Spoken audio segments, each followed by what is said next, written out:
Kisah Timun Mas dan Raksasa. Sebuah kampung di Jawa Tengah, hiduplah seorang janda parubaya yang bernama Mbok Srini. Ia hidup sendiri sejak ditinggal mati suaminya beberapa tahun silam. Kesendirian membuat Mbok Srini menginginkan kehadiran seorang anak. Tiap hari ia berdoa agar Tuhan Yang Maha Kuasa memberikan seorang anak. Pada suatu malam, Mbok Srini bermimpi. Dalam mimpinya, Mbok Srini bertemu sesosok raksasa yang menyuruhnya pergi ke hutan untuk mengambil bungkusan kain berwarna putih di bawah pohon besar.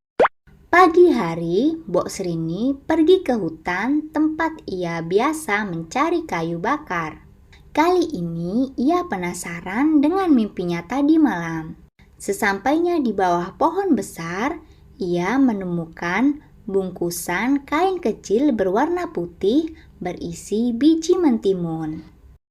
Tiba-tiba dari arah belakang Mbok Srini muncullah sesosok raksasa yang mirip seperti sosok raksasa yang ada di dalam mimpinya. Lalu raksasa itu berkata kepada Mbok Srini agar menanam biji mentimun. Kelak biji mentimun itu akan tumbuh menjadi seorang anak. Jika sudah dewasa, serahkanlah anak itu kembali untuk menjadi santapan. Meski masih merasakan takut yang luar biasa, setelah bertemu raksasa, Mbok Srini membawa pulang biji mentimun itu, lalu ia tanam di pekarangan rumahnya. Tiap hari biji timun itu disiram dan dirawat hingga tumbuh menjadi tanaman mentimun yang berbuah. Anehnya, buahnya hanya satu, berwarna kuning keemasan dan terus membesar hingga mencapai seukuran bayi manusia. Lalu Mbok Srini memetik buah mentimun yang sudah matang itu untuk dibawa ke dalam rumah. Setelah dibuka, ternyata di dalam buah mentimun terdapat bayi perempuan. Mbok Srini lantas memberi nama bayi tersebut dengan nama Timun Mas. Timun Mas tumbuh menjadi gadis yang cantik, cerdas, dan baik hati. Saking sayangnya kepada Timun Mas, Mbok Srini lupa bahwa ia harus menyerahkan Timun Mas kepada raksasa yang jahat untuk dijadikan santapan. Akhirnya tibalah waktu raksasa jahat mendatangi Mbok Srini. Raksasa jahat meminta agar Timun Mas segera diserahkan kepadanya.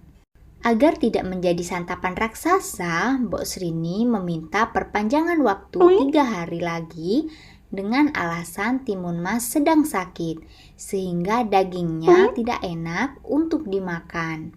Raksasa menuruti permintaan Mbok Srini dan menunggu hingga 3 hari. Jika sampai 3 hari Timun Mas tidak diserahkan, maka Mbok Srini yang harus menjadi gantinya. Mbok Srini lalu pergi meminta bantuan petapa sakti yang tinggal di atas gunung. Petapa sakti bersedia membantu Mbok Srini dengan menyerahkan 3 bungkusan. Bungkusan itu berisi biji semangka, jarum, dan petis. 3 hari berlalu, raksasa jahat kembali lagi menemui Mbok Srini untuk meminta Timun Mas agar diserahkan kepadanya. Mbok Srini tetap tidak bersedia menyerahkan Timun Mas. Raksasa jahat itu lalu mengamuk dan mengejar Timun Mas. Saat terdesak, Timun Mas lalu menebarkan biji semangka yang diberikan petapa sakti. Ajaib, biji semangka yang ia tebar berubah menjadi pohon semangka raksasa yang batangnya melilit tubuh raksasa. Tetapi raksasa berhasil meloloskan diri dan terus mengejar Timun Mas. Timun Mas lalu menebar jarum yang seketika berubah menjadi rimbunan pohon bambu. Kaki raksasa jahat terluka akibat tertusuk pohon bambu yang runcing. Meski terluka tusukan pohon bambu, raksasa terus mengejar Timun Mas. Lalu Timun Mas membuka bungkusan terakhir pemberian petapa sakti. Bungkusan itu berisi petis. Setelah dituang ke tanah, petis berubah menjadi lautan lumpur panas yang merendam tubuh raksasa hingga menemui ajalnya. Timun Mas akhirnya selamat dari terkaman raksasa jahat. Bersama Mbok Srini, Timun Mas akhirnya hidup bahagia.